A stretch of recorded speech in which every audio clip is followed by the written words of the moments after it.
Hello, Internet. The Morgan You Know podcast network presents Balls and Brew.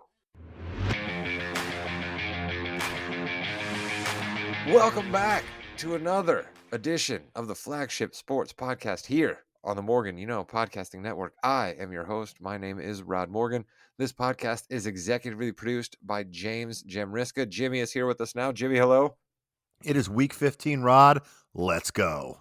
Let's go indeed. Our football handicapper, the man who makes us all smarter, the reason we can actually do a football show that is credible. He is Josh Williams. Josh, hello.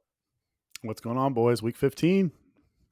And the man who brings an ageless wisdom to this podcast that none of us could ever hope to duplicate. It's our man in North Carolina. It's Chris King.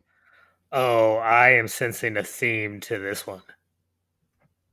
It is week 15, Chris. You know, I gotta switch it up, right? We've been coming to people for a bunch of weeks now with similar football shows with my Tom Cruise game of the week that I forget to pick, and Jimmy reminds me, and then it curses the game. Williams has ref stats. You know, there's things that people expect from us, but we got to change it up a little bit.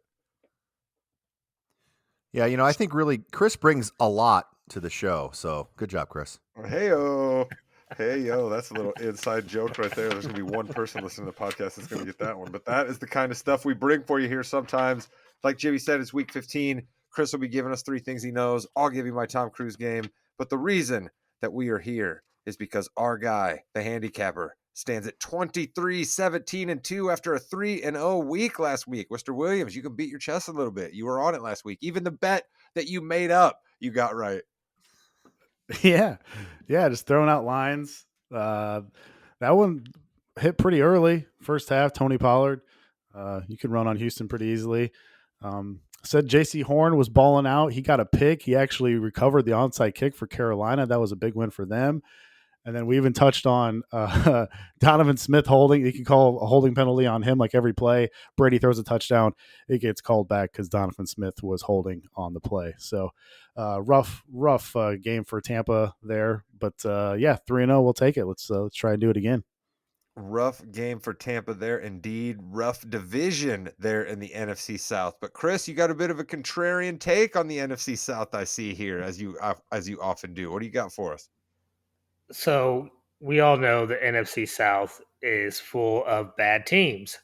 However, each one of those teams is statistically able to win that division, and it makes for a great final 4 weeks to the season because they all play each other. They all have at least 2 division games. It's essentially a race to 8 wins in that division, and anybody can win it, including the Atlanta Falcons, which we talked about earlier. And Carolina is right there, only a game back. I have no faith in Tampa Bay, but this is a great 4-week stretch, and it'll come down, I believe, to week 18 before we have a division winner. So Jimmy or Williams, usually you guys are my two go-tos on these things. Did Marcus Mariota officially retire? Like, what happened? I heard something about it earlier in the week, and then I didn't hear anything else. Is he with the Falcons? Is he not? Jimmy, what do you know? He officially went away. He is injured, I think, but he's gone away and he's not coming back. He's not going to retire. But I don't really understand why he would do that. I mean, if you can honestly look in the mirror and say, I should be still starting in the NFL this year with this team, you're fooling yourself. I'm sorry, Marcus. Probably good kid, probably good family. Right now, you're just not what the Falcons need, and they need to try the future with Ritter. Yeah, it did seem a bit that, right? It did seem to smack a bit of, oh, I can't play, so I'm just going to take my ball and go home. Mr. Williams, do you think that this helps the Falcons any? Because I know you've not been a huge fan of them. I mean, this probably got to hurt him, right? This kid's a rookie, or do you think otherwise? Well, I think they're going to have some more downfield throwing now. I don't know if Arthur Smith had the training wheels on the whole offense. He didn't want to throw the ball down the field, but Ritter was pretty accurate when he was in Cincinnati in college, throwing the ball down the field. So this should help Drake London if anybody has him in fantasy going forward, or maybe DFS play going forward. I'm thinking that they can't throw it any less. So no Kyle Pitts. So I mean they probably want to see what Desmond Ritter has in the last 4 weeks here, and evaluate going forward. Well, you'll be able to tip your hand for us about what you think is going to happen in that division because I gave you a little bit of assignment to give us your teams that you think will be making the playoffs. We will get to that, but Jimmy, let's do some other good news up here off the top. Let's get to your face of the week.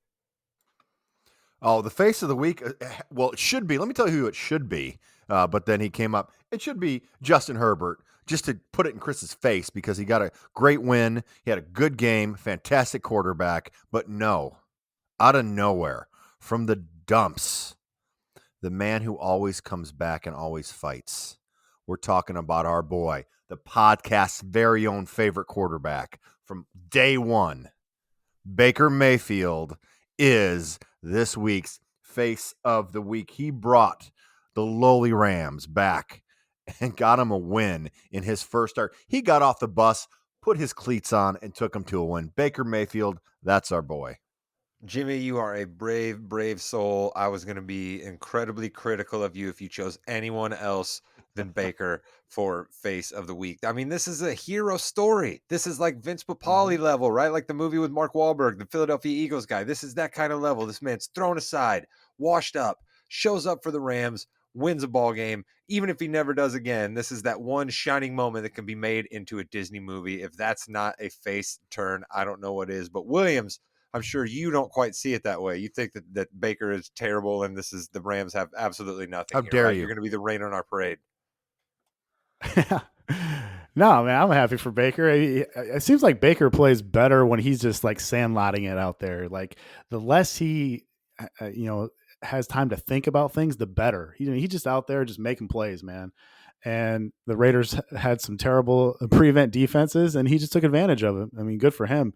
And he's basically playing for a starting job next year if Matthew Stafford retires, which could very well be the case with the bruising of the spinal cord there. So still up for grabs, I guess, whether or not he's going to come back. But Baker is going to try and win a starting job next year with the Rams. Which if anybody can help Baker, Sean McVay, one of the better play callers. So no, I was happy for Baker.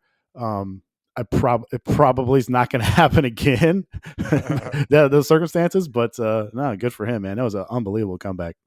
Yeah, man, it was just one of those cool stories, like we're all locked into who's going to make the playoffs, and that's all great. But it's just cool to see a redemption story like that, right? Baker, who basically starts the year as a Brown, gets shipped off to Carolina, gets discarded in Carolina, shows up in LA, right? You know what I mean? A guy had 3 teams, 1 year, still getting a victory.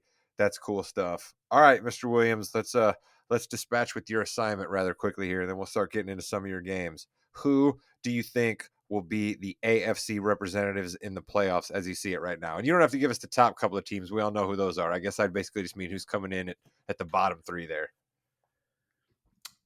Yeah, I have the Chargers as the 5 seed just because of their schedule, and they're getting everybody healthy, it seems like. That could be dangerous picking the Chargers, as we know they kind of charger it up. But man, looking at their schedule, I don't see them not making it. So I got the Chargers at the 5 seed. I have Baltimore as a 6 seed. I don't really love how they're playing. They're banged up at the quarterback position, but their schedule is incredibly easy also. So I have them as the 6, and then I got Miami as a 7. I don't really love that either, but the way it plays out, it's going to come down to that last week where the Jets play in Miami, I think, and Miami will hold the tiebreaker if they end up with the same record. And I have them finishing with the same record. I actually think the Jets are better right now than Miami and Baltimore, but just based on like tiebreakers with the conference record, I have the Jets barely on the outside looking in, which is a really big disappointment because I would love to see the Jets and their defense in the playoffs. Yeah, I think it'd be cool to have the Jets in the playoffs as well. That'd be fun. Miami's a fun team though, so I like to see that. We know I have money on Baltimore, so I like that. But the Chargers, huh? So you believe in Justin Herbert. You probably had some things to say about the Justin Herbert conversation that went on last week, huh, Mr. Williams? I couldn't believe you guys were dogging Justin Herbert. I mean, and to me, he's in the same category as Mahomes, Burrow, and Allen. We have to remember, he's only 24 years old, and everything has basically went against him. He's playing with a third string, different right tackle. He's playing with a backup at left tackle. He's been without his Pro Bowl center, Corey Lindsley. Mike Williams has been hurt. Keenan Allen's been hurt. His OC stinks. His rush defense stinks. And what's big about that is that puts him in negative predictive game scripts. His GM needs to draft some more perimeter speed for him. He's had an uphill battle throughout. He never complains. Remember, he had the most passing touchdowns as a rookie at 31. He had the most passing yards per game as a rookie. He had 289. Most 300-yard passing games as a rookie. He had 8. He's got 90 career touchdowns, only 32 picks. And this isn't like the NBA where you just roll the ball out and the best players are the best players. Man, scheme matters, play calling matters, coaching matters. My two favorite sports are the NFL and college basketball. You know why? Because coaching matters the most in those two sports.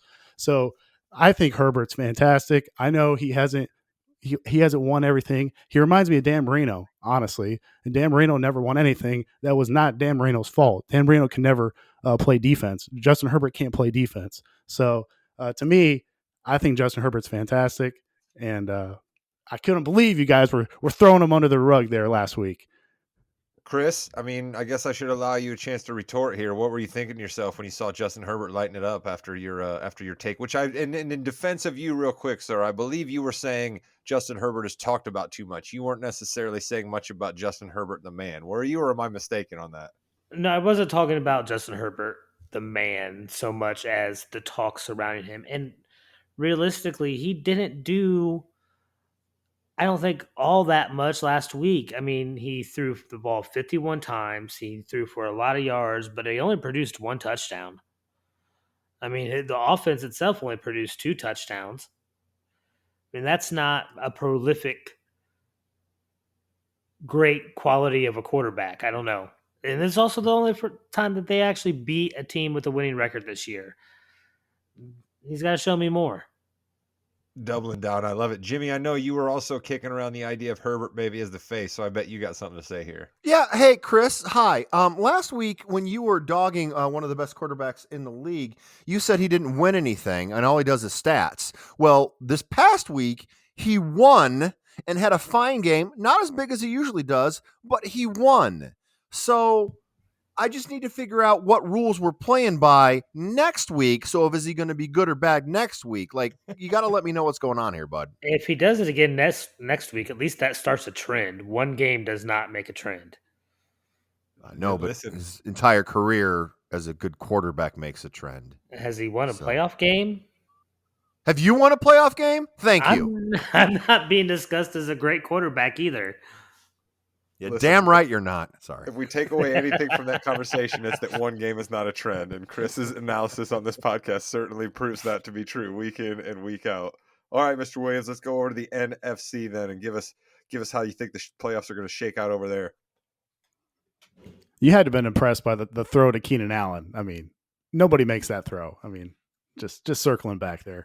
But NFC, I've got Philly 1 seed, San Fran 2 seed, Minnesota 3. The NFC South winner, I guess Tampa. Barely. Still going with Tommy boy, huh? Barely. 5 seed Dallas.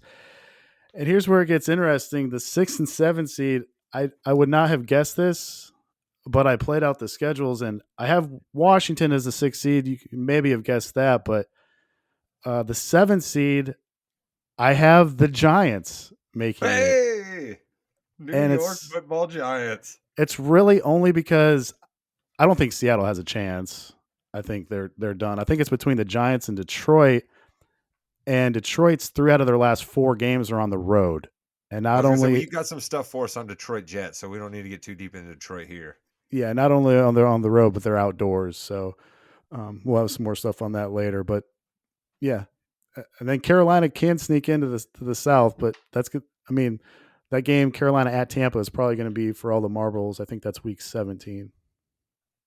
Chris, would you bet anybody different in the NFC than Mr. Williams just gave us? I really want to see Detroit make it into the playoffs, and so do I. I have a ticket that cashes more if Detroit makes it than if New York makes it. I don't think the Giants are going to make it. Um, I think it was really going to come down to Seattle or Detroit, and that's iffy considering how Seattle's playing and Detroit's schedule. So it's really up in the air. But I I definitely also don't just trust New York. There you go. Jimmy, I also just noticed this. So Williams basically just put the entire NFC East in the playoffs. Has that ever happened before, do you think? I don't think so, but what an interesting mirrored of that NFC South where all the teams suck and no one deserves the playoffs, and then the East where, well, three of the four deserve the playoffs. The Giants are kind of going the wrong way right now. So, but don't listen to me. I picked the Cardinals to go to the Super Bowl. I think so. Let's just go. Let's move on. And that's funny that you say that because I was actually going to point that out. Right, we thought the NFC West might be a bit better than that. You know, we had Kyler out there who people believe in. We had the Rams who we thought were going to be high powered, and it just ended up being Williams' 49ers. You know, I'm sure you got to be licking your chops there, Williams, with the 49ers with some of these back end teams you were just talking about. Yeah, I mean, I think NFC is top loaded. I mean, I think Philly, San Fran, Dallas. You put those three teams in any order. I think those are the three best teams by far in the NFC, and then there's like eight good teams in the AFC. I think the AFC playoffs will be a lot more interesting with better teams. But yeah, the NFC Championship game should be awesome. Where whoever is in it. Championship Sunday often ends up being two great games anyway. Championship Sunday is a great week of football. I'll tell you what, let's knock out Chris, you got something here on just the NFL overall itself, something else, let's pick this up here and then we'll start moving into Williams's picks and then we'll pick off Jimmy's heel and your other thing as we go along. So the NFL's been kicking around this idea about allowing officials to eject players for roughing the passer calls. I know that they should not do this. You can't start throwing people out of the game when you don't have officials even consistently calling a correct penalty on that situation. You see way too many instances where they should have thrown the flag and didn't, or when it happens to be a superstar like Tom Brady, they will throw the flag when it doesn't need to be thrown at all. Do not start ejecting players for roughing the passer. I would normally say that this is a Neanderthal take out of you, old man Chris, but I completely agree. I mean, if we can't quite figure out what exactly a catch is and get it written down in the rule book, and we have so many things that are just up to like if a hand grazes a face mask, you know what I mean, then that's the same level as like an actual egregious hit that really could bang somebody's head. So Jimmy, I know you usually err on the side of caution, but I think even you see some value in what Chris is talking about here, no? There's no way that you need to have that as a rule. I'm sorry. You cannot get it right. We saw plenty of things this past weekend, that people would have gotten ejected for and hardly hit them. We need an eye in the sky, take it out of the people on the field. No referee, no official on the field can call that play. It has to be the eye in the sky. They look at it, review it real quick, make the call or not, and move on. That's all you need. Roughing the passer is so instance by instance that you can't give that all to the officials on the field. I'm sorry. Yeah, Williams, I know you are a man who kind of tracks referee calls and things of that nature, right? I mean, this would just be a more headache for you if this was something that started coming in where you have to figure in if a guy might have an inclination to be getting tossed out because a certain ref is working a game. Yeah, I think I would lean more towards roughing the passer being reviewed and being overturned than throwing somebody out. So I don't know if they'll go to that. And actually, these refs don't want to call that, but they have been ordered by higher ups to call these roughing the passers because the quarterback is so valuable to the NFL.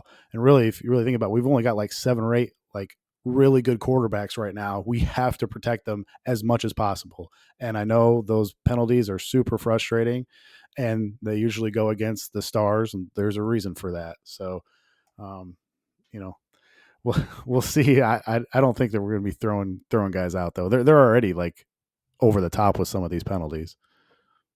I like that though. There's some wisdom in that. Those that do not evolve are doomed to fail. There's some good wisdom in that, Mr. Williams. Speaking of good wisdom out of you, let's get one of your games this week. What do you got for us? Okay, you're not going to like this. This is Saturday here. We're going to go with the Colts plus 4.5 on FanDuel What are you at doing? Minnesota. I got a ton of stats here for you. The last 2 times the Colts got blown out, they went on to not only cover the following week, they won outright. Remember KC and the Raiders. They're coming off a bye. The Vikings are 26th versus number 1 wide receivers. And when Michael Pittman gets 50 or more yards this year, the Colts are 4-1 against the spread. That doesn't sound like much, but 2 of those losses have come by 1 point. So really with these points that we're getting here, the Colts would be 7-2 against the spread in those games. So the Vikings are 10-3, but they're being outgained by 62 yards per game. That's right. That is not a misprint. They're 10-3 on the year, but being outgained by 62 yards per game. The Colts, on the other hand, are whatever they are, like 4-9, and they are outgaining their opponents, if you can believe that. So remember, I said it was a terrible matchup for them 2 weeks ago because Dallas creates pressure at a high rate. The Cowboys went on to blow them out. Minnesota doesn't do that. Minnesota doesn't get pressure. They're 24th in pressure rate. And when you take a look at the luck rankings, Minnesota's second luckiest team this year, Colts bottom 5 unluckiest team. When you have a differential of at least 15 spots there, the unlucky team is 28-20 against the spread, 58%. Remember, Minnesota's coming off short rest here too. Colts coming off a bye. And since 2005, when you have a small road dog of between 2.5 and 7 points against a home favorite on short rest, that road dog is 47, 23, and 4 against the spread, 67%. And then in the last 5 years, underdogs coming off a loss of at least 20 points, the record is 106, 69, and 3 against the spread. That's 61%. And that trend holds up this year too, 11-4-1, 73% this year. So you're getting extra value on that team that just got blown out. I will take the Colts plus 4.5. I know you hate it, but they could still lose here and cover the spread. If the Colts win this game, I'm holding you personally responsible, and you do not want to hear from me next week. I refuse to say anything more about the Colts. Chris, do you have anything to say about this game? You know, he almost had me until he started giving me the luck statistics again. Uh, I just, I don't believe the Colts have it in them, and I think Minnesota is hungry for a prove it type game, and this is a perfect type game for that to happen.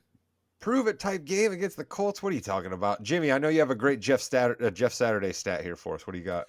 Yeah, I'm really surprised that Williams didn't have this in his notes. Looks like I may have to take over here. You know, Jeff Saturday, as a head coach in the NFL, has never lost a game after a bye. That shows planning. That shows determination. That shows a great coach. I'm surprised you didn't know that, Williams. That's good stuff out of you, Jimmy. I love that you were picking up things as we Quality. go along. That's why I'm here. That's great stuff. All right. Speaking of my favorite team, the Colts, let's move on to Chris's favorite team versus my new favorite AFC South team, baby, the fighting Jacksonville Jaguars, who still have an outside shot to win the South. Yeah, I think this could be a look-ahead spot for the Cowboys here. I'm taking the Jags plus 4.5 on FanDuel. Yeah, we are. Let's go. A lot of injury concerns for Dallas here. The Cowboys just lost their best offensive lineman, Terrence Steele. They've got some injuries in the secondary. They've got some other guys nicked up, banged up on the defensive line. And that Jags run D is the strength of their team. If you check this, I had no idea on this. If you flip the one possession outcomes, the Jags would actually be the number 1 seed in the AFC. So they've lost a ton of close games. Remember, the defenses that cause Lawrence problems mostly are man defenses that blitz a lot. The Cowboys aren't really doing that. They tend to sit back and zone more often than not. The top 3 in zone coverage rates this year. Dallas also has some, like I said, has some nagging injuries across that D line. They don't really blitz because they create pressure. I'll give them that. So I just think it's a tough spot here for Dallas. Non-conference road game at 1:00 when you know these guys are chomping at the bit to host Philly in one of the biggest NFC games next week. So also Sean Smith, the head ref in this game, tied for the fewest offensive holding penalties in 2021. Dallas has that awesome defensive line. Jags could get away with a few holding penalties on the offensive line there. Last thing, 51% of the handle is on the Jags, but it jumps all the way up to 89% of the money is on Jacksonville here. I think this may be 1 or 2 too many points here we'll take Jags plus 4.5 on Sunday afternoon against the Cowboys. Chris, just know that if the Jaguars have a lead on your Cowboys at any point, you should expect a picture of Ronnie Sunshine Bass from Remember the Titans from me being texted to you. Just know that that's happening. Oh, I will. I will expect it because I have a feeling this might be a tough game. Look out. You don't have confidence in your boys, huh? It's just it's a bad situation. It's December. It's Dallas. It's what we're known for. Losing games Wow, we look should out. win in December. Jimmy, Chris is defeated here, right? Like, this is Chris who's usually defiant in his takes, but he's defeated about his favorite team here. Well, I think he's realistic right now. We all know what's going to happen. They're not going to do anything. It's the Dallas Cowboys. When is the last time they've done anything? When's the last time McCarthy's done anything? I'm sorry, Chris. I applaud you. I know we had a little fight earlier, and I apologize. I wasn't. Well, no, I was angry enough, but I think you've grown a lot in your old age here. You know what's going to happen. You've seen every game they've ever played. All right, well, I've Jimmy, you were definitely just really. Oh, I'm seen a sorry, Chris. lot. I was gonna say You have I've seen a seen a lot. lot. You have seen a lot. Well, Jimmy, you were just really, really nice to Chris there, but let's have you be mean to somebody else and wrap up your heel of the week here.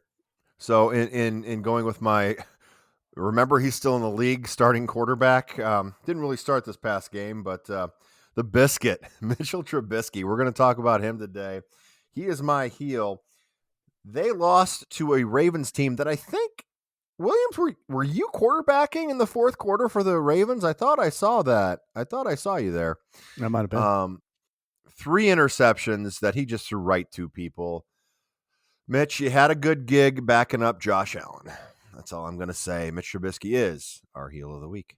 It was definitely not a Mitchapalooza for the biscuit on Sunday with his 3 picks. But Williams, let me ask you this. That was a great joke by Jimmy saying you were the third string quarterback, but didn't you actually tell us about the Ravens third string quarterback at one point earlier this year saying teams should go after him, or am I mistaken on that? Is that Tyler Huntley?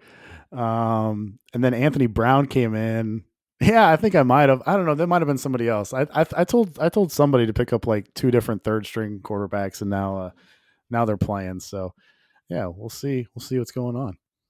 Listen, if we had an intern, I would dispatch the intern to check the tape because I'm pretty sure you gave us something on Anthony Brown earlier this year, and I was just trying to prove to the listeners out there that your knowledge knows no bounds. All right, Mr. Williams, you got 1 pick left. I got to get to the Tom Cruise game of the week, wrap up last week's game, pick a new one, and Chris has got to take about the Bears and the Packers, sorta, I guess. Chris, let's knock your thing out here, and then we'll get Williams' last pick because I like the game Williams is doing for his last pick an awful lot. Yeah, and I feel bad too because Jimmy was pretty nice to me there, but I gotta kind of rub this in his face. The Packers just passed the Bears for the all-time franchise win list. The Bears had the most wins since 1920 until present day. The Packers just surpassed them, and I don't think the Bears are ever going to get it back. Wow, never, huh? You don't foresee a scenario where possibly in the future the Packers fall on hard times, like maybe now and again in the future. Like the Bears actually seem to have a good starting quarterback. Jimmy, I'll let you retort, but Chris, I don't know. I don't know about that one. Well, the Packers were given about a 20-year head start in the past 20 years here, but I think it is the Bears' turn. Chris, I really think this is going to go back and forth a lot. The Bears need to figure out their defense over the next year or two. They've got their quarterback. We know they've got their quarterback. They need to get an offensive line and a defense. So they're going to get it back 3 or 4 more times next year, but they're also going to give it back 4 or 5 more times next year. I think, Williams, that's kind of more realistic right now. What are your thoughts? I'm going with the law of averages here. So usually I'm pretty level headed with how bad the Bears stink, but I think the Bears are going to get this back just because the Packers have had Brett Favre and Aaron Rodgers for like 30 years. And the law of averages, there's like, they're going to stink at quarterback here in the next 10, 15, 20 years. That's how it goes. I mean, you don't get like, there's only a certain amount of teams that get like Montana and Young. Like usually it's Marino and it's a bunch of nobodies afterwards. It's Elway and it's a bunch of nobodies afterwards. Green Bay has had tremendous fortune to have two of the better quarterbacks of all time playing for him. So, and now with the Bears, hopefully we have a decent quarterback that can get us some wins here. And we have a ton of salary cap money to spend next year. We actually have draft picks next year, Jimmy, if you can believe that.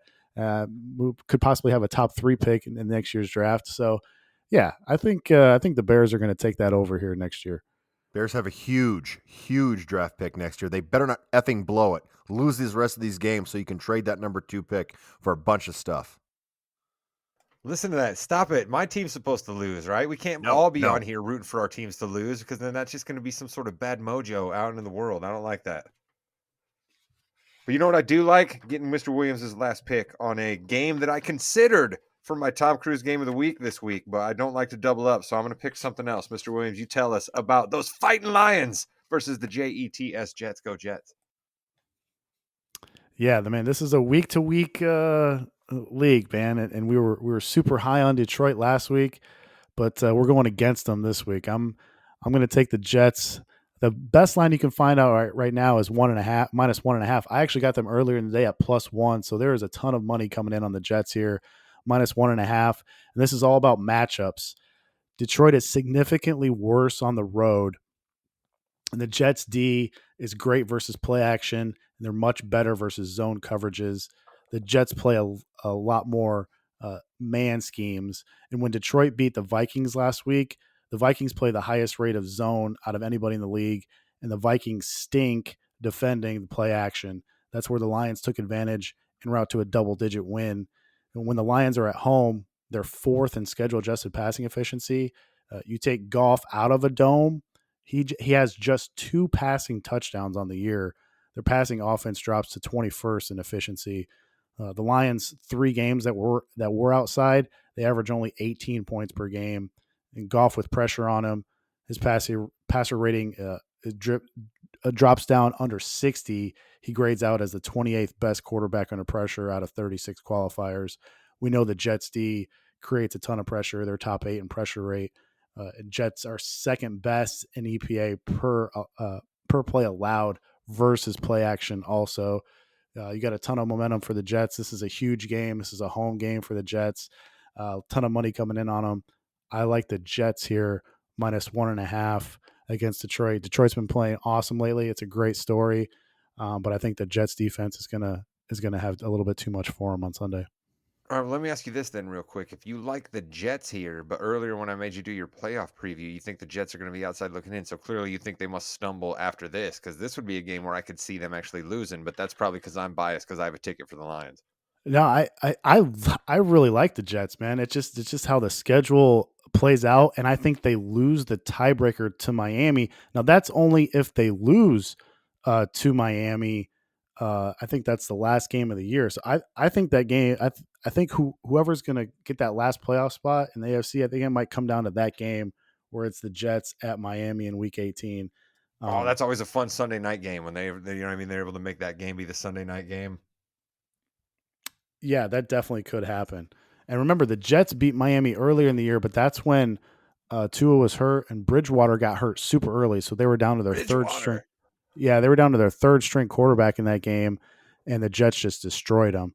So if it comes down to that game in Miami, that'll be a really good game to see who gets that last playoff spot. That Bridgewater thing that you just said right there reminded me that'd be a fun thing to do, right? Just yell out random quarterbacks and be like, did he or did he not play at any point this year of the NFL season? That'd be fun because I don't think I would have told you that Bridgewater played, but sure enough, I guess he was the guy who backed up Tua during that whole debacle, wasn't he? Or who he played for, man. I mean, yeah, you could throw out a ton of names. Wofford, right? Wasn't that guy who played for the Rams for a little bit? Wolford, yeah. Oh my goodness, Colt McCoy got himself a little playing time this week, but PT out of Colt McCoy, always a fun backup. Yeah, very good, Colt McCoy. Yep. Listen, I can sit here and name backup quarterbacks all day long. I am stalling because, as Jimmy so aptly calls me out on, this Tom Cruise game of the week gimmick has just been falling apart on me. It's just the curse of death on games. I almost forgot last week. At the last minute, Jimmy asked me to make my pick and edit it so seamlessly that none of you even knew that that's what happened. And I cannot remember what game I even picked last week for the Tom Cruise game of the week. Jimmy has been silent on this as I've been desperately asking. Eagles Giants. Yeah, Philly Giants. Yeah. Eagles Giants. What a great game that was, Rod. Excellent work, man. Yeah, that was a really good one. Again, the Tom Cruise game of the week strikes again, boys. The Tom Cruise. I don't think Tom Cruise has this many crappy movies. That's the issue that we're dealing with right now. That is definitely what we're dealing with. So I'm gonna go back to early days Tom Cruise. All right, and I'm gonna go with the movie that I think is completely overrated and only gets talked about because of all of the people that are in it. But it's actually not that great of a movie, and that's The Outsiders. Okay. Boo. I love The Outsiders. I know most people do, but I'm telling you, it's really not actually good. Francis Ford Coppola's involved, so that ups it, right? Book, whole 9 yards, but it's just actually not that good. I love me Patrick Swayze, but I don't know that he's the best leading man, and he essentially is the lead of that movie, and I think it suffers for it. Yeah, I think that's a good call, Rod. It's tough to, like you said, it's tough when a lot of people like one of these movies that you think is a horrible movie, but you got to pick it. And you really thought going into with all the star power the Eagles and Giants had was going to be a terrific game. Just wasn't. Tom Cruise. It's about right for the Tom Cruise game of the week. Now I know you wanted to pick one that's already been talked about. So who we going with, bud? Well, I'm having to go on the fly here, right? Certainly I don't want to take one of the Saturday games because I don't know that I want to go Saturday, but I easily could go Dolphins Bills, right? Let's hope that that's a pretty good game. We got Steelers Panthers, right? Panthers are trying to be hot and they're trying to do some things. We could go there, but I think ultimately where I am going to rest is I'm going to try to summon the old guys still got it, right? I'm going to try to call my shot on the old guys still got it. We're going to have Tom Brady versus Joe Burrow, right? The heir apparent to Tom Brady, right? We're going to hear a bunch of stories like that. And we're going to have Bengals v. Buccaneers late afternoon game on Sunday, December the 18th, right? We've had 4 games played up to that point. Then all the 1 o'clock slate will be done. Only a few games remaining. Tom Brady will take center stage against Joe Burrow, and hopefully there will be fireworks. Jimmy, what do you think? I love it. I really do hope that is. I'm kind of upset that you picked this game because now it's like the Bengals are going to kill them. You know, I know. I think I did kibosh it, but Jimmy, I can't give up. Right? I can't give up. We're going to see this through to the end. But we are going to hear, oh, is he the next Brady? Can Burrow do this? Can Burrow start the dynasty? Da da da. So yeah, I can see that happening for sure. Williams, handicap it for me real quick. What chances do I got of this thing coming in as a high level Tom Cruise blockbuster? I think it's good. I think Tampa reeling off that huge loss there last week. I think Tom will have these guys motivated. Tampa's played better at home too. This is a huge game for Cincinnati. They're still trying to win that division. They still have an outside chance as the 1 seed also. So, and Burrow, he's been sacked on just 3% of his dropbacks since week 9. It's the 7th lowest rate in the league. Compare that to 8.7% prior to that. And that's what we said going into the year. It's going to take time for this O-line to gel, but once they do, they have top 10 upside as a formidable offensive line. I love this Bengals team going forward. I made a futures bet on them a few weeks ago. I kind of saw them playing better. The only thing that worries me is Zach Taylor. He hasn't been as terrible lately, but I love this Bengals team, man. They have my favorite defensive coordinator in the whole league, Lou Amaruno. So Burrow's tearing it up. He's got to get healthy with these receivers, and I think Cincinnati's going to make a run in the AFC. Chris, are you mad at me now for picking your Bengals as the Tom Cruise game and giving them the Tom Cruise curse? No, it can still be a boring game, and the Bengals still win. But Nice. I do think that this has the potential to be a really good game. Well, let's hope so. All right, it would be cool to finally get one of these Tom Cruise games at the end of the year to come through in this gimmick paying off. So, all right. Speaking of paying off, let's hope that the bets that you make along with Mr. Williams and his bets are all going to cash this weekend. We will say goodbye to Josh. The football portion of Balls and Brew is done. Mr. Williams, thank you so much.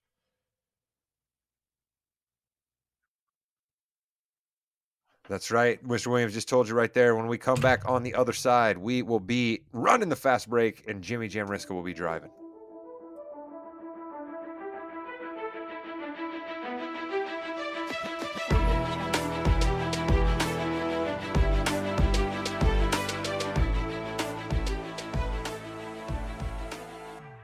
All right, it's time for the fastest 15 minutes in the NBA. It's the Fast Break on the Morgan O Podcasting Network. I'm Jimmy. Rod and Chris are here from Balls and Brew. Let's get right into it with our team, the Sacramento Kings. Rod, after a 5-5 week, the Kings are still in 7th place in the West. How are we feeling about our boys right now? This was one of those weeks where you gotta really stretch yourself a little bit to have a good thought about the Kings. But what I said to myself with this week was no one in the West is running away with it at all. So the Kings are still right in the thick of it. And as long as we are sticking around 500 for a week and not having those old kind of Sacramento Kings weeks where we're like 3-6, 3-7, we can't have any of those. But so far so good because nobody's running away from the Kings right now at all. They're still sitting pretty. Chris King, you still okay? You still waving the flag? Got those purple and white lights out at Christmas? Yeah, we're lighting the beam every W, and we need more. Okay. Well, yeah, the Kings, again, this week wasn't the best week to talk up the Kings, but that's okay. But one thing that we do want to do is a lot of trade chatter is going around. We know that Chris loves when teams tank, and some teams want to tank more than others. We have some trades. So, what I've asked everyone to do is come with some trade machine ideas. We're going to just go through a couple of them right now just to talk about it. I'm going to start off, I'm going to bounce it off you. I've been listening to a lot of Bulls chatter, gentlemen. I need to ask you each one question. Chris, should the Bulls blow it up? Yes or no? No. Okay. Rod. Absolutely. All right. So, Rod, you're going to love this trade because I think it actually makes sense for both teams in a weird way. And it's the trade that you've heard a lot about. It's the Lakers. It's the Bulls. The Lakers get DeMar DeRozan, Vooch, and Kobe White. The Bulls get Russell Westbrook, 2 number ones. They buy out Russell Westbrook. He may even go back to LA, which think about that for a second from the beginning of the year. This helps the Lakers. It gives them the shooting they need in DeRozan because he can shoot from anywhere, not necessarily outside the 3-point line very much, but anywhere else. Vooch it has not worked out in Chicago. They are regretting that trade, and they have to lose if they want to get a good pick. And they need to start now, guys. Chris King, I know you don't want them to blow it up, but the Bulls already have 11 wins. If they want to lose, they need to start losing now, Chris. Oh, don't tank. Please don't tank. It's one of my grievances. Yep. Oh, I But it really makes had sense, though. It kind of makes I sense. I really had high hopes for the Bulls, and they have just shot me right back in my pinky toe. Rod, they are 11th right now, and it's not looking too pretty for the Bulls. You were pretty quick to say they should blow it up. Why should they blow it up? Just because they want a chance at the top 3 pick? Because 4 and below, or top 4 pick, I think 5 and below is goes to the Magic. No, I don't think that the Bulls are going to be able to secure themselves a bad enough record to get those. Because here's the thing: the way the NBA's flattened the odds out anyway, your top 4 teams they're only like 12, 13, 14%, something like that. So I don't think the Bulls are going to be that bad. The reason the Bulls should blow it up is you want to get value out of your team if you can in a blow it up scenario and not wait too long. Okay. So the Bulls should be trading Patrick Williams right now before everybody else in the league realizes this kid actually can't play basketball. Trade the idea of Patrick Williams right now rather than the basketball player Patrick Williams. Get rid of DeMar DeRozan while he still looks good and doesn't just all of a sudden turn old, because that's what happens with swingmen in the NBA. I know LeBron is defying the odds at 20 years in and still looking like this, but swingmen just go. So get rid of DeMar before that happens.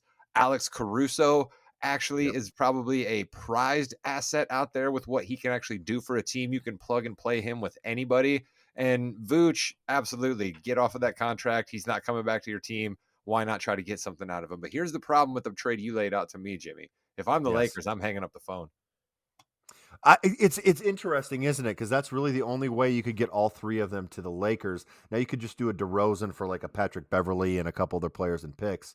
But yeah, Russell Westbrook has really come on in his new I'm not role, giving hasn't he? up. I'm not giving up an asset just to get rid of Westbrook at this point, right? And I know that that's Yeah. crazy to see, and I think that's what you were driving at here, Jim. But Yeah. he's done his role well enough, right? Do I want to go crazy and say that he needs to be sixth man of the year, and that another team should give him a multi-year contract to be sixth man? Heck no, because I still think he's being obstinate about it. But he is performing well enough that the Lakers have to look at themselves and say, LeBron is old. Anthony Davis can get injured at any time. Westbrook is not a negative asset at this point. We cannot just be giving up picks to get off of his contract.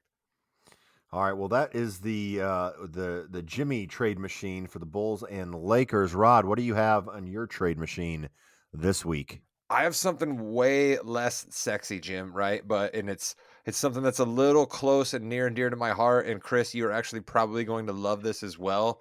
But what I want to see happen is let's have the Phoenix Suns, okay, trade a player that is on their roster, but is currently playing basketball in Atlanta in a gym and actually just does Instagram videos at this moment.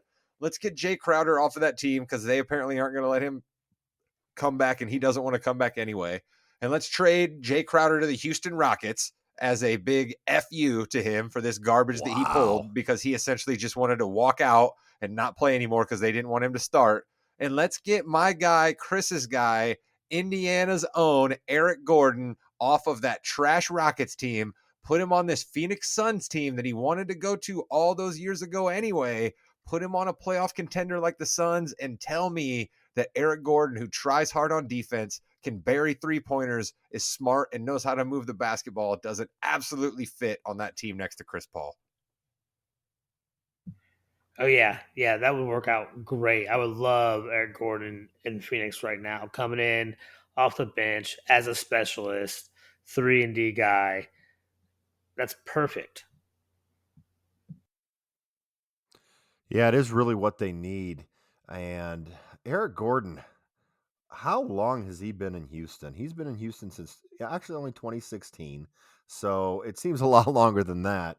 I think it Those would be Harden years perfect for really them. add to you. You know what I mean? It's kind of They like really do. I times mean, two.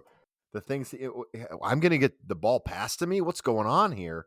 And Crowder again, just such a weird situation was, hey, you're not going to start, but we still need you. We'd like you to come off the bench. And And the here's the guy who thing, too, started in Jim. I front didn't of him, mention this. The money, I don't think, quite matches up. So Phoenix has a couple of semi-youngish assets that they'd toss in sure. there anyway, and that's what Houston likes. So I just think it makes a lot of sense, like you said, for both teams. Yeah, the money can always match up. They'll figure that out for sure. So we have Crowder going to the Rockets. Rockets then just release him and he becomes a free agent, or buy him out and he becomes a And free goes agent, to I'm either assuming. Milwaukee or Miami, the two teams you hear the most trying to trade for him anyway. Correct. Or just, you know what? Trade him to Atlanta too. He's there anyway. Might as well get something for him, right? Don't do So that to anybody, Jimmy. Don't subject anybody to that Atlanta Hawks garbage. I know that's something that we need to talk about. Whew. Oh, okay. Chris King, what is your trade for this week? Well, you took a little bit of gas out of what I was thinking, because you already mentioned the guy I wanted to see traded, and it's DeMar DeRozan. And I wanted to see the Bulls trade him because I think in a way you are right. I don't want to see them blow up the team, but they do have to do something. And I know a team that wants to win right now that I think a player like DeRozan would be perfect. A player that can play off the ball, that can do the things that your main ball handler won't do, and that's get him to the Dallas Mavericks. Play alongside Okay. Luka. Okay. Wow. I don't I know. I the problem is it's I think it's tough for them to get a deal done. I think Dallas has got to get rid of a couple of expiring contracts, for sure. Maxi Kleba going down for the year hurts too, because he's a real tradable piece. That was a big kink in this deal. I mean, realistically, if you're Dallas, you'd probably like say, okay, you can have Hardaway and Reggie Bullock and maybe Yeah, something but else, Bullock's got but 2 years though. That's the issue. I think the Bulls are going to want 1 year people. Frankie Smokes is still on that roster, so I mean, you could do Powell, Bullock, and Poor Frankie Frankie. Smokes. Poor Frankie just getting traded Frankie. again. You know, I mean, that three will work, but you'll have to obviously, I think Dallas's picks are also kind of locked up. messed up with that New York trade. I think they only have about a while one. ago. I think they only have one still locked up with that Porzingis deal. I think I heard somebody on a pod the other day say they're fairly flexible. I mean, compared to some of these other teams that have already unloaded all their picks, Dallas is fairly flexible, I think. Hey, Chicago, can I interest you in Theo Pinson, please? Um, but yeah, one of my, the heel of the week last week was that Mavericks team, and you kind of saw it where Luka was the only person on the entire Mavericks organization that knew that that play that happened last week, where he's like, they know our play, they're going to stop us, and what happened? They knew the play and they stopped it. So I think that DeRozan would get that veteran leadership in there too as well. That's interesting. I that's a lot of ball handling for both of them, but Yeah, what are you gonna have Chris, do? Just I spot up like in what the you're corner? thinking. I like what you're thinking. Well, but you can't be in the corner. You got to be, mid range though for DeRozan, right? That's what I'm saying. I don't Yeah. know. I mean, I like Chris's thought of I getting like what you're DeRozan off thinking the for Bulls, sure. but He needs a second go-to scorer on that team, like somebody Yeah. that can pick up you the mean not heat. Spencer Dinwiddie. That's basically what you're saying. Just not Spencer Dinwiddie. Right, like somebody that is proven, all-star level type caliber player, and DeRozan You can fits go Twin that. Towers, Christian Wood, and Vooch on the Bulls, right? So just make that trade. But okay, so that is Chris's trade. Let's go now. We've talked about some fun stuff there. Let's get angry. That's the music. It's the Raw Damnation of the week.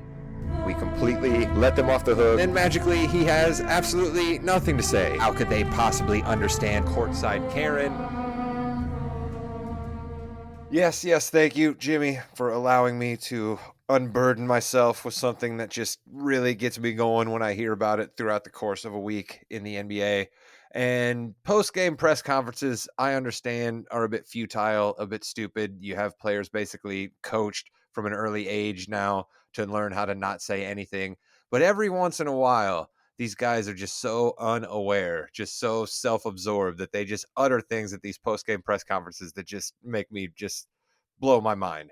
And I'm looking at two particular gentlemen this week who uttered some things at post-game press conferences that just made me be like, you really have to be kidding me.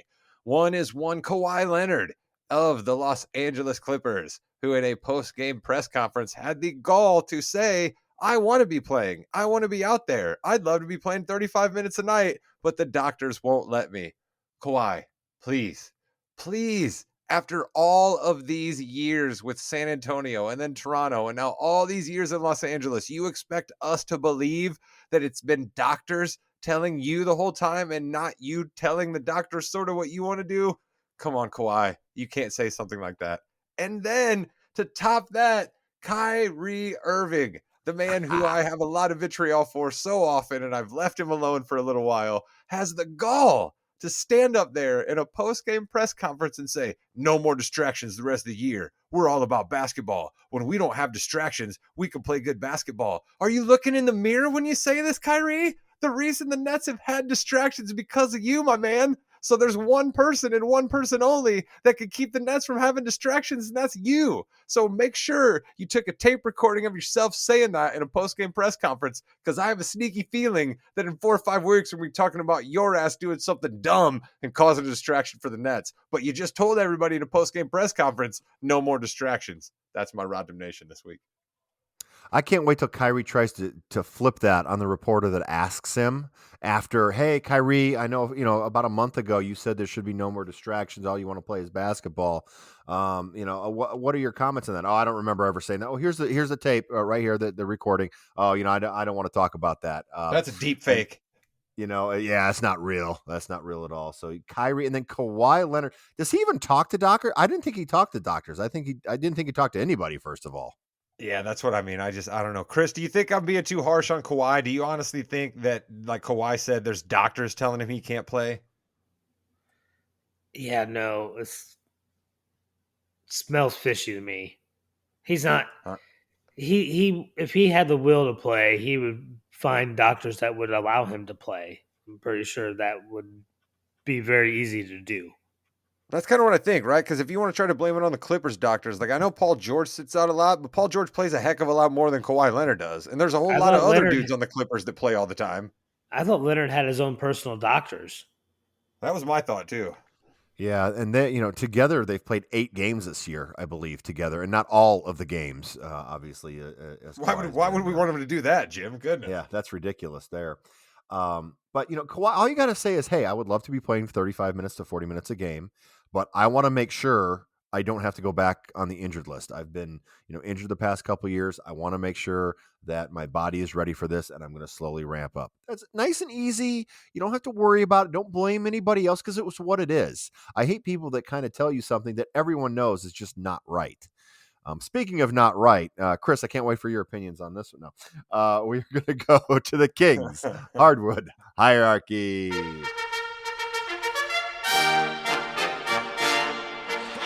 the win.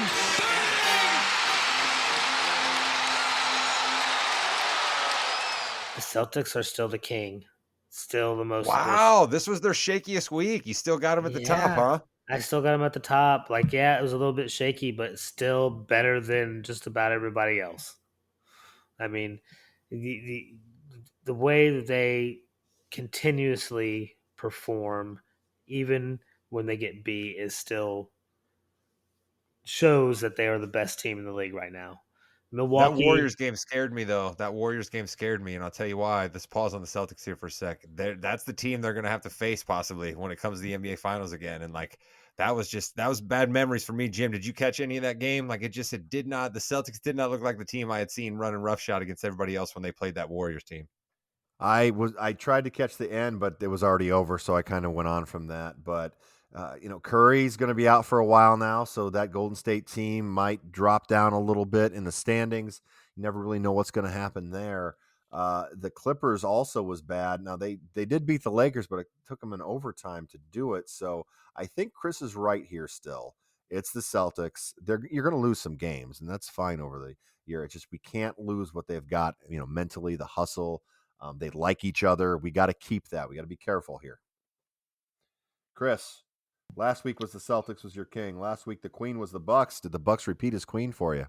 yeah, the Bucks are right there. I mean, that's who's fighting to overthrow the king. But I think the Celtics are still a little bit better as of right now, so they keep the throne. The big change is the Prince, the ever revolving Western Prince, as I'm like going to start calling him. I am actually going to give it to your guys' favorite, Jimmy's man, John Morant and the Memphis Grizzlies. Yeah, Let's buddy. go. Grit and grind, baby. Let's go. Yeah, they won 6 in a row, 8 of the last 10. They have shot up to be tied with the Pelicans for the number 1 seed in the West. Let's go, Memphis. Jimmy, how deep do you think this Memphis team's going to go when they get to the playoffs? Because they're another one of these teams that have guys maybe you don't know their names, but when they come in, you're like, damn, that's an NBA basketball player.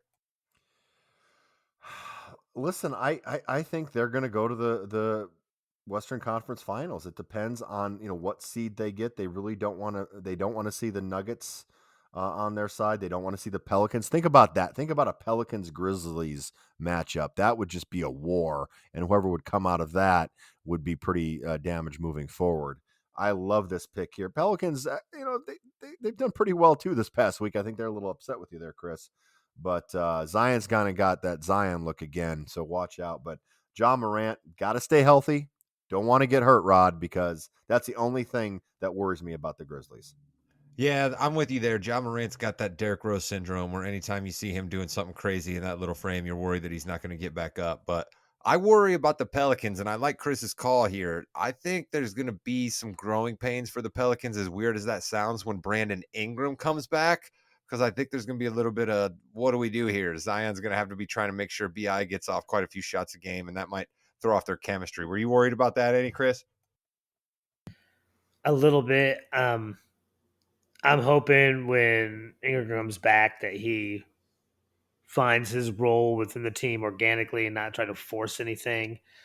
I mean, I may be foolish thinking, but it had more to do with how Memphis has been playing recently that I gave them the nod. All right, and then should we just name this the San Antonio Spurs Jester of the No. Week award or They something? got a big win. Come on, they got a No. big win. Yeah, no. So no. if they win a game, it's okay. All right. There who's is a your Jester team. this There week? is a team out there worse than them right now, and a bigger joke, and that's That's the Washington Wizards. I'm sorry, they've lost 8 in a row. They were above 500, and they just look like they stopped knowing basketball. I don't know. It's been a sad state of They stopped affairs. knowing what basketball is. I like that. Yeah. Is I this like what that a happens lot. when Kristaps Porzingis becomes your best player? I mean, Yeah. Can't- Well, just hey, think about this though, Chris. What if they didn't have Kristaps right now? you can't do much worse than losing 8 in a row. 9. That's a team that needs to blow it up, man. Any usable parts They on the have. Wizards should be for sale. Well, but there's still a few usable parts on that team. They need to be out and for sale right now. Yeah, Kuzma's way too good to be on that team right now. He ain't re-signing there, so definitely get rid of him. Yeah, I mean, scoring 128 points. Oh is no, great. no, I don't mean get rid of him because I think Kuzma's a good player. Yeah, but I yeah, mean, no. He's a a bright lights, big city kind of guy. He's not coming back to Washington because they can't re-sign him because of the favorable deal he's on right now. That whole chestnut. All right, so that is going to be your Kings Highward hierarchy for the week. And that, I believe, is going to bring us to the end of the fast break. Before we go, Rod, what do we have coming up this next couple of weeks on the Morgan Podcast Network? Well, you heard Chris make mention of it there. He said his grievance. We have a holiday spectacular involving grievances coming up for you next week from the Morgan podcast. Make sure you dip back before this podcast and check out me, Jimmy, and Chris giving you our wrestling awards for the year. The first ever Yeah We Know Is. Started off kind of hot in that one. Some interesting listens there at the beginning, but we all came together. I just get a little bit hot under the collar when my guy Seth Rollins comes up. You're gonna have to listen to the episode to find out what I'm talking about. We're gonna do a Royal Rumble themed episode on the Yeah We Know podcast here at some point for you coming up over the holidays, and we'll have Mr. Williams back, I think, right? There's some time where he told us he was going to be sort of MIA trying to travel through the mountains, but we were holding him down to still giving us his picks, right, Jim? Yeah, I think it's week 17. So we've got him live next week, out for a week, and then probably back then that next week. But he'll give us his picks, and we'll come up with some random referee stats just to have fun with it. That's right. And I'll have to talk about yet another disappointing failure in the Tom Cruise game of the week. All right, Chris King, anything to add before we go? Let's go Sacramento. With that, you've been listening to the Fast Break, the fastest 15 minutes, give or take a few, in the NBA on the Morgan Podcasting Network. Goodbye, Internet.